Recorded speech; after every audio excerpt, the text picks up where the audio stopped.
नमस्कार किसान साथियों, आज के इस वीडियो के माध्यम से हम बात करेंगे सोयाबीन की दो बहुत अच्छी किस्मों के बारे में। दोनों ही किस्में 95 से 100 दिन में पक करके हार्वेस्टिंग के लिए तैयार हो जाती हैं। इन दोनों किस्मों की क्या क्या विशेषताएं हैं और अब तक इन दोनों किस्मों का रिजल्ट कैसा रहा है, इस पर आज हम बात करेंगे। तो सबसे पहले हम बात करते हैं जेएस की तरफ से आने वाली सोयाबीन 2303। इस सोयाबीन में बैंगनी कलर के फूल आते हैं और इस सोयाबीन की खास विशेषता के बारे में बात करें तो इसका फुटाव ब्रांच में होता है और गुच्छे में फलियां लगती हैं। आज ये सोयाबीन 82 दिन की हो चुकी हैं और लगभग पूरी पीली हो गई है और उसमें दाना भी भर चुका है। इस सोयाबीन में 2 दाने और 3 दाने की फलियां देखने को मिलती हैं। इस सोयाबीन में बीमारी की बात करें तो अभी तक किसी भी प्रकार की बीमारी इसमें देखने को नहीं मिली है। बुआई के समय इस सोयाबीन की बीज दर मात्रा हम 25 से 30 किलो प्रति एकड़ के हिसाब से रख सकते हैं। इस सोयाबीन का फुटाव बहुत ज्यादा होता है, हो सके तो हमें इसकी बुआई 18 इंच पर करनी चाहिए, यानी कि लाइन से लाइन की जो दूरी है वो 18 इंच रखना चाहिए। इस सोयाबीन में नीचे से ही फलियां लगना शुरू हो जाती हैं और इसकी हाइट भी थोड़ी कम रहती है, जिसकी वजह से इसे हार्वेस्ट मशीन द्वारा हार्वेस्ट करना थोड़ा मुश्किल रहता है। बहुत सारी सोयाबीन में हमने सोयाबीन नीचे गिरने यानी कि झुकने वाली जो समस्या देखी है, वो समस्या हमें इस सोयाबीन में देखने को नहीं मिली है। सोयाबीन में जो कीट लगता है, जो कि फलियों को काट करके नीचे गिरा देता है, वो समस्या भी इस सोयाबीन में हमने देखने को नहीं मिली है। इस सोयाबीन के अनुमानित उत्पादन की बात करें तो 8 से 9 क्विंटल प्रति एकड़ के हिसाब से इसका उत्पादन आ सकता है। तो ये थी जेएस की तरफ से आने वाली सोयाबीन 2303 की विशेषता है। अब हम सोयाबीन की एक और किस्म के बारे में बात करेंगे जो कि इसी समय यानी कि 95 से 100 दिन में पक करके हार्वेस्टिंग के लिए तैयार हो जाती हैं। वो है एनआरसी 150। सोयाबीन की एनआरसी 150 किस्म भी बहुत अच्छी है।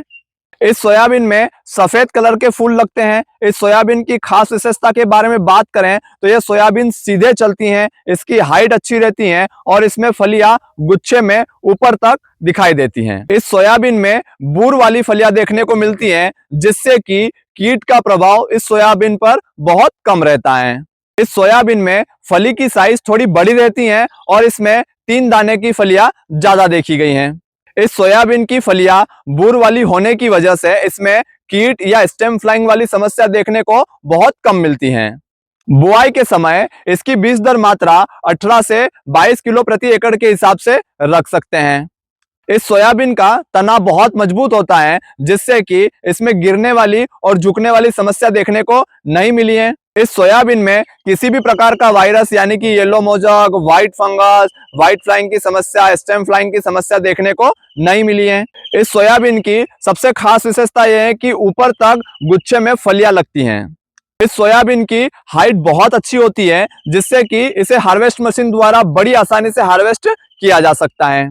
इसके अनुमानित उत्पादन की बात करें तो 8 से 10 क्विंटल प्रति एकड़ के हिसाब से इसका उत्पादन आ सकता है। तो ये दोनों ही किस्में लगभग 95 से 100 दिन में पक करके हार्वेस्टिंग के लिए तैयार हो जाती हैं। लेकिन जमीन अगर मुरमी हो और थोड़ी कमजोर हो तो ये सोयाबीन 90 से 92 दिन में भी पक करके हार्वेस्टिंग के लिए तैयार हो जाती है। और साथ ही उस बात का भी प्रभाव रहता है कि हमने कौन सा फंगिसाइड इस्तेमाल किया है और कौन सी अवस्था में किया है। अगर हम फंगिसाइड का इस्तेमाल लेट करते हैं तो हमारी सोयाबीन 2-4 दिन लेट आती है, और अगर हम फंगिसाइड का इस्तेमाल समय पर कर लेते हैं तो हमारी सोयाबीन समय पर पक करके हार्वेस्टिंग के लिए तैयार हो जाती हैं।